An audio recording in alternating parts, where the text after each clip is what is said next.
Welcome to a special first episode of Christmas Edition Core PC. What is up, everybody, here on the YouTube? Just want to hop on here and talk a bit about a thing that I've seen a bit more recently, and I don't know that I've ever touched on it. I think back when I was initially learning about technology in high school and everything related to that, I was thinking like, man, anything cloud-based is pretty much like, it can be hacked. Like anything internet-based, anything that's not locally stored and is, on the internet, like there's enough moving parts that these things can be hacked. And by no means am I stating this to put fear into you all or to freak you out. It just is what it is. So, and maybe this will be the start of the series for this month. Maybe I'll do like a 25 days of Christmas in terms of how to save money in some capacity, whether that's having good security for your desktop or anything like that. But with that being said, for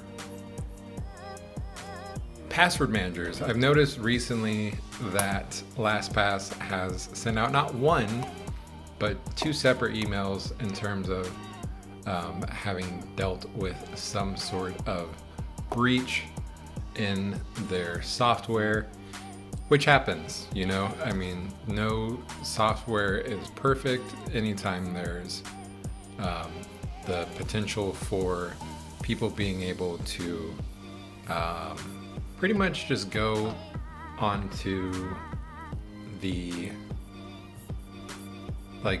either get access to an employee's desktop or, just be able to access like source code or anything like that for the website or application, then there can always be some sort of breach, which it seems like one was a person getting access to a person's computer, whereas the other one was a person getting, or it was the cloud provider for that actual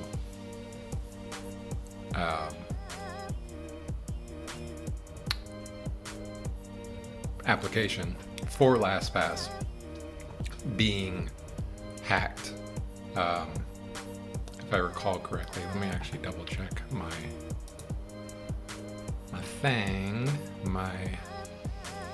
LastPass. It says recently detected unusual activity within a third-party cloud storage service, which is currently shared by both LastPass and its affiliate GoTo.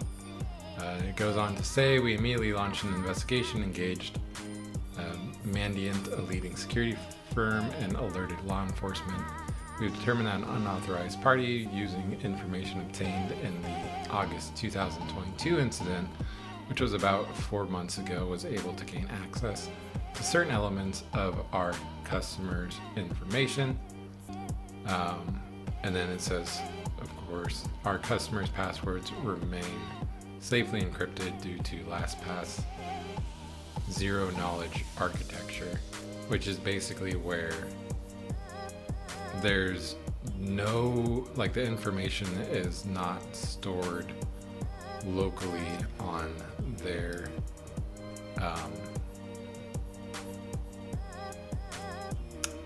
whatchamacallit, pretty much I think an encrypted packet is sent to whatever person looking to access their passwords, and then upon entering whatever password they have set up for for LastPass, then one is able to unlock that that encrypted packet. So as far as I understand, I'm not a LastPass employee. I also try not to sit too much on like, oh hey, how does this work? Just because I think that can end up being maybe not the best in terms of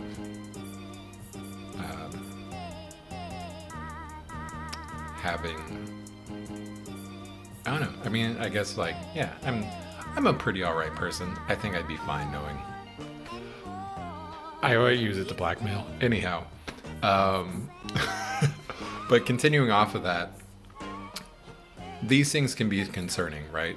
So one might be asking oneself, okay, these keep happening or seem to keep happening on a more frequent basis. How do I counteract this? Well, glad you asked. There's a few ways. Number one, and I think the first way that I can personally think of off the top is if you have, if you're pretty good at securing your computer and it's not going to be like accessed by any, bad actors within the immediate area of your vicinity, then you can totally just go ahead and have it where you have an Excel sheet. You have an Excel sheet and you can encrypt that file and put a password to that, and then you can just have like websites on one end and then passwords on the other, and then you can just have it sorted within the categories. So you can have the website be on one end and you can have that from A to Z, and then you can have the other side be, you could have like 3 sections. You could have like title, website name, like website name, and then URL, and then like password, and then perhaps notes off to the side. But you could structure it in such a way, because it's really just a database. I don't know if it's necessarily SQL or anything like that within LastPass, but you all could set it up in such a way where that is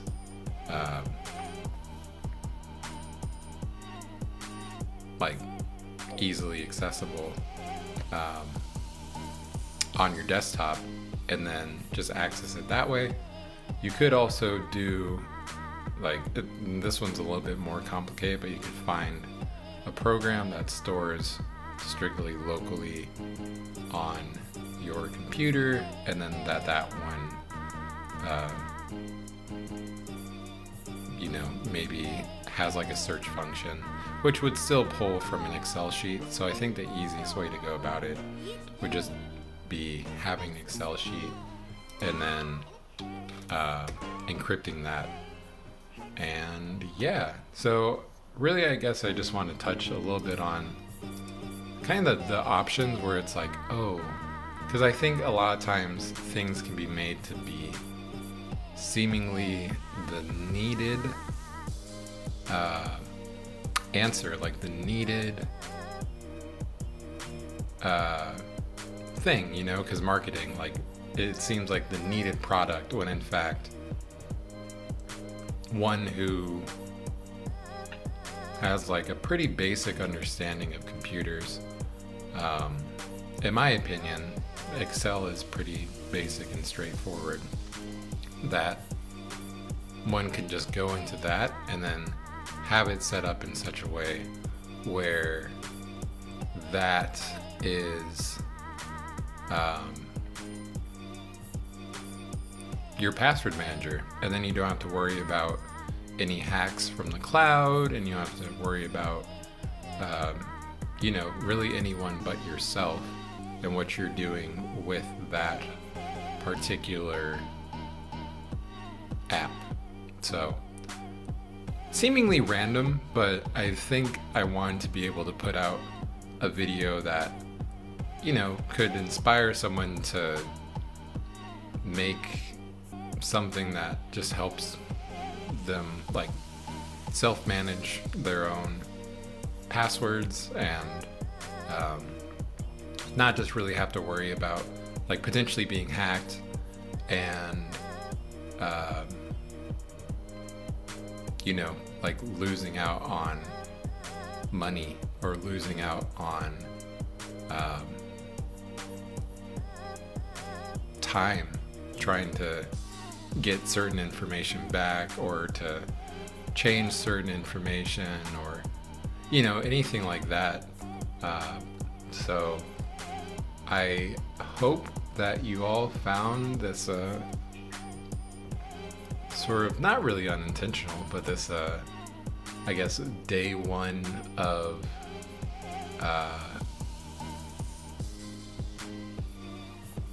like the 25 days of Christmas situation. I hope you found it beneficial, and I'm not really, so I hope people also understand, I'll say this and then I'll sign off. I hope people also understand that there is a bit of irony where, you know, obviously this is something that's going contrary to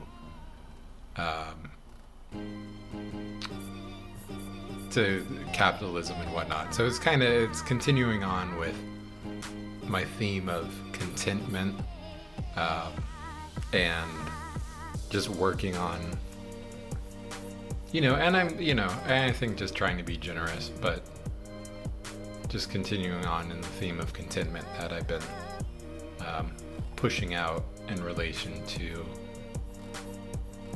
technology. You know, it doesn't just extend to material things. It can also extend to software that you have access to. So something to think about, and yeah, I hope you all enjoyed, and I think I'm actually going to put this onto both YouTube and Instagram. I think that would be good. So anyhow, much love to you all, and stay up, take care, stay blessed. Peace.